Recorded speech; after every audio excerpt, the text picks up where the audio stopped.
Ketika hujan turun, kita berpikir tidak ada matahari, tetapi di atas awan, matahari bersinar terang di langit yang biru.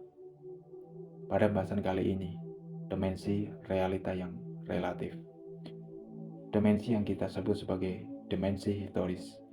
Kita memiliki akte kelahiran dan akte kematian. Ketika orang yang Anda kasih meninggal, Anda merasa menderita. Jika seseorang duduk di dekat Anda dan menunjukkan perhatiannya, Anda merasa lega dan senang. Anda memiliki persahabatan, dukungan, dan tangan hangat mereka untuk digenggam. Ini adalah dunia yang berombak. Dunia ini mencirikan kelahiran dan kematian, naik dan turun, keberadaan, dan non-keberadaan. Ombak memiliki awal dan akhir, tetapi kita tidak bisa menerapkan karakteristik ini pada air.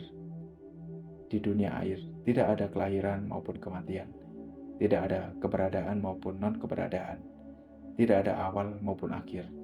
Ketika kita menyentuh air, kita menyentuh realita, dimensi, ultima, dan terbebas dari segala konsep ini. Jenis kelegaan yang paling mendalam. Meditasi adalah hidup dengan melalui perjalanan setiap momen fenomena yang terjadi di dalam diri kita. Melalui meditasi, kita melihat bahwa ombak terbentuk dari air dan dimensi historis ultima dari realita satu. Bahkan ketika kita hidup di dunia yang berombak, kita menyentuh air, mengetahui ombak tidak ada lain adalah air. Kita menderita jika kita hanya menyentuh ombak, tetapi jika kita belajar bagaimana tetap bersentuhan dengan air, kita akan merasa kelegaan yang luar biasa. Kita berlatih untuk mencari kelegaan, dimensi historis.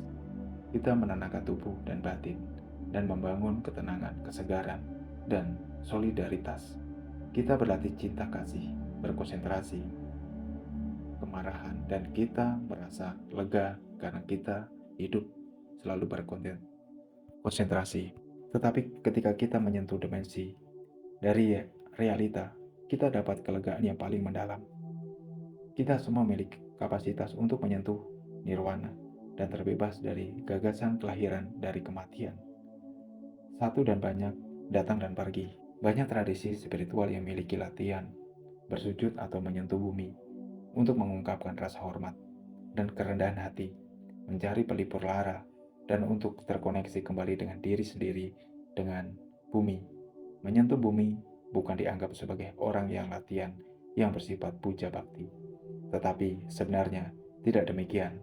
Menyentuh bumi merupakan tindakan menyerahkan diri sepenuhnya. Kita berasal dari bumi dan kita akan kembali ke bumi. Jadi, ketika kita bersujud atau berbaring menyentuh bumi ini, kita menyerahkan segala kepada bumi ini. Bagaimana cara menyentuh bumi? Dimanapun kita berada, baik di aula meditasi, tempat yang hening di rumah, di tempat suci atau altar, atau di tempat yang damai di alam. Kita dapat berbaring di atas bumi untuk menerima kualitas kekuatan dan stabilitas kesabaran kita. Kita dapat berada dalam posisi bersujud, berlutut, dengan keheningan di lantai, seperti orang yang berada di dalam yoga. Dengan cara demikian, kita mampu hal-hal yang menyakitkan dan menyulitkan di dalam hidup kita. Melalui latihan ini, kita menghubungkan dengan diri sendiri, dengan bumi, dan dengan melakukan latihan ini, kita memulihkan keseimbangan, keutuhan, kedamaian kita. Lakukanlah menyentuh bumi dalam keheningan dan berada dalam posisi itu sekurang-kurangnya selama 3 napas masuk dan keluar yang panjang. Makin lama Anda bersentuhan dengan bumi, maka makin mudah untuk melepaskan segala ketegangan, rasa sakit, dan penderitaan di dalam diri Anda, keadaan pasrah dan damai sepenuhnya. Sebagai kata penutup, abu ke abu. Ketika kita berkata bahwa manusia berasal dari abu, akan kembali ke abu, dan dari abu kembali ke debu. Itu tidak mendengar sangat membahagiakan ataupun menenangkan karena tidak satupun dari kita yang ingin berasal dari atau kembali ke abu. Tetapi batin kita yang terfikir seperti ini karena kita tidak tahu apakah debu itu sebenarnya. Bagi ilmuwan, setitik debu sangatlah menakjubkan. Setiap atom adalah misteri yang maha besar. Ketika kita masih belum sepenuhnya mengerti tentang atom, elektron, dan nukleus, satu partikel debu adalah suatu keajaiban. Semoga dengan adanya video ini bermanfaat bagi kita dalam kehidupan sehari-hari. Terima kasih yang sudah menonton. Tunggu episode berikutnya.